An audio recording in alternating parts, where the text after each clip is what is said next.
เอาลูกไก่ไปกินอาหารก่อนแม่มันฟักบ่หมดเชื่อ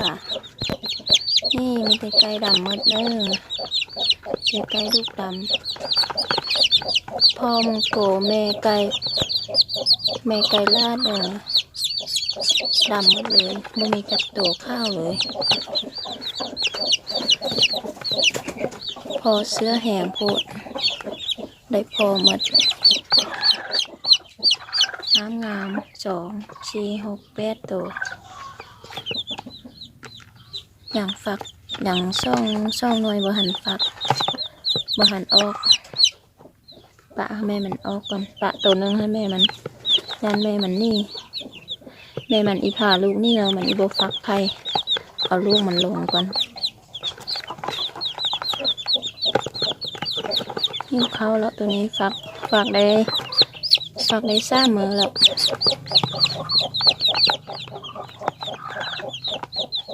2-3 ตัวแข้งแห้งนี่ได้3 มื้อแล้วตัวนี้คือโบแข้งแห้งตัวนี้น่ะคิดฮอดแม่อยู่ติคิดฮอดแม่อยู่ตัวนี้น่ะตัวนี้กันคิดฮอดแม่อยู่หิ้วแล้วมันบ่มาไปกินข้าวกันก่อนคิดฮอดแม่เด้นั่นแหละกินอาหารก่อนกินอาหารก่อนกินอาหารก่อนเอา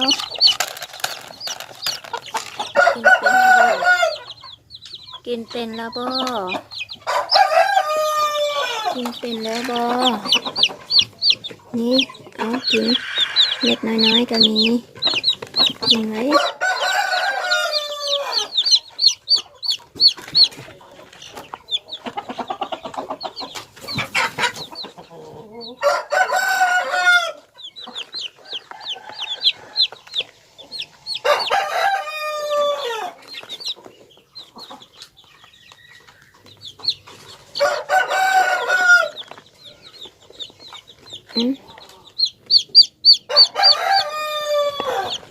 กินแล้วไม่แรงจะเอาแม่ลงกินก้อนไม่แรงจะพาแม่มาห้าเนอะ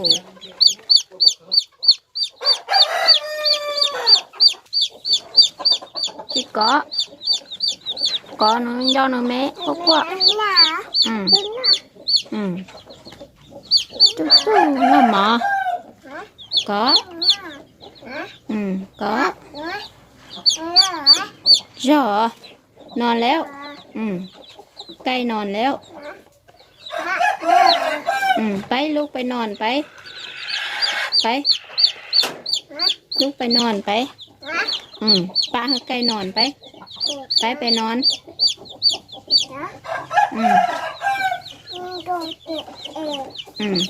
โมเฮ็ดได้ได้ได้có à có cho mẹ của có chị có ngon hả ngon hả có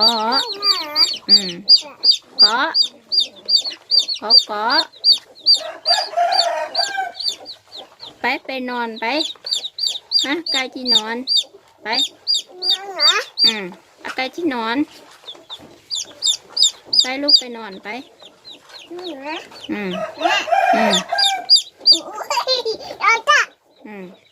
ไก่กินข้าวก็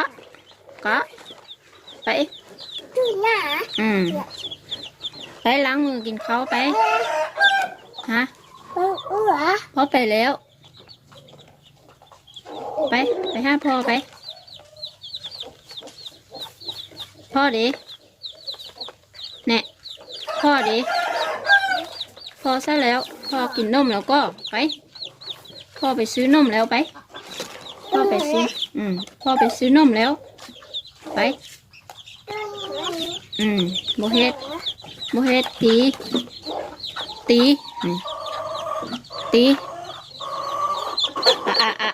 อะอะอะ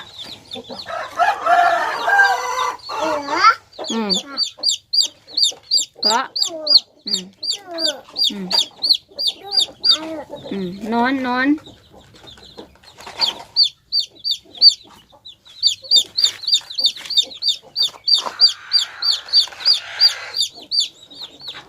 ไ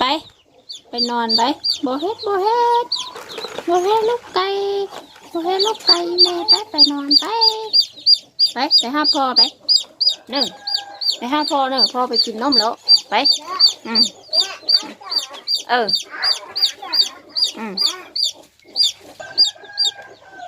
เนี่ยกลับมาอีกแล้วก็กูกินข้าวกูกินข้าว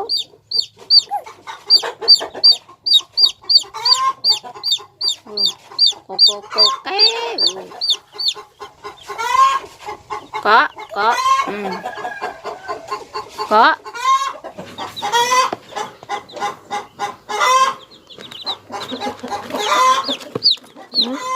ตอนหับน้องใหม่เอาเบิ่งก็ไว้นำกันเศร้านำกันนะที่ว่าตัวเองเศร้านี่แล้วคุณยายอุ้มผู้น้อยนอนเลี้ยงน้องนอนนี่มาตัวเองก็ไว้นำกันเลยแล้วคุณยายอุ้มผู้น้อยนอน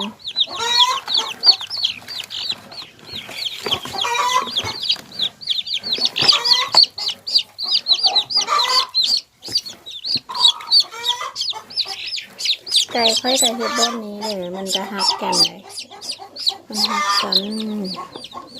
นี่มันแหลกมาแล้วผู้ยาวสิอุ้มผู้น้อยนอนผู้น้อยสิบ่หนาวนี่ผู้ยาวก็มีผู้ยาวจะได้อุ้มผู้น้อยนอน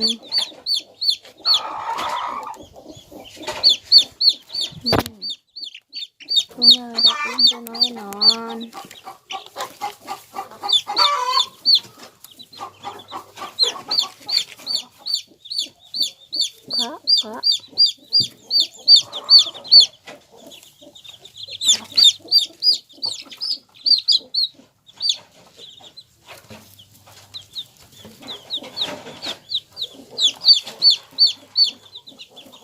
ก็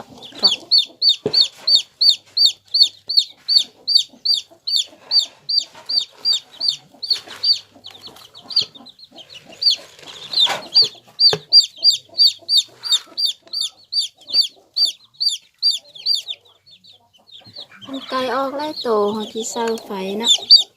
มันไก่ออกมาโตจังสิเขาสิเอาผู้น้อยให้ผู้ยาวอุ้มมือแหลงเนาะจังบ่เปลืองไฟคนมาไก่น้อยออกไล่โตเขาก็สาวไปโตขึ้นไปแล้วเขาก็เอาไฟใส่คันโมมีไฟก็เอาผู้ยาวอุ้มผู้น้อยรุ่นนี้ก็มีแต่ผู้ยาวอุ้มผู้น้อยนอนเลยรุ่นนี้นะผู้ยาวอุ้มผู้น้อยนอนจังไงรุ่นเอื้อยเงาแล้วก็เอาไปไว้คอกปะรุ่นเอื้อยกลางไว้บัดรุ่นเอื้อยกลางเงาแล้วก็เอาไปไว้คอกเบิ่งรุ่นน้องต่อไป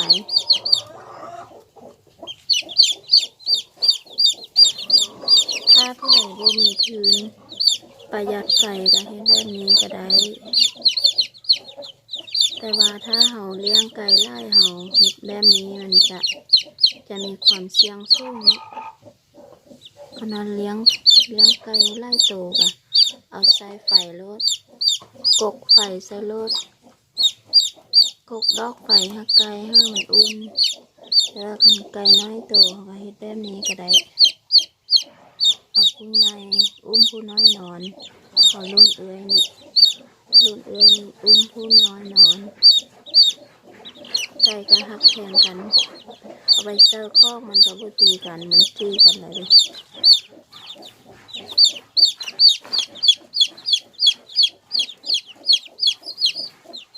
รุ่น4 ตัวย่างได้1ค่อยก็เอารุ่นเอื้อยมองโกหันนอนอ่ะรุ่น4 ตัวทางนี้ก็เอารุ่นนี้นอนวันนี้ก็จะ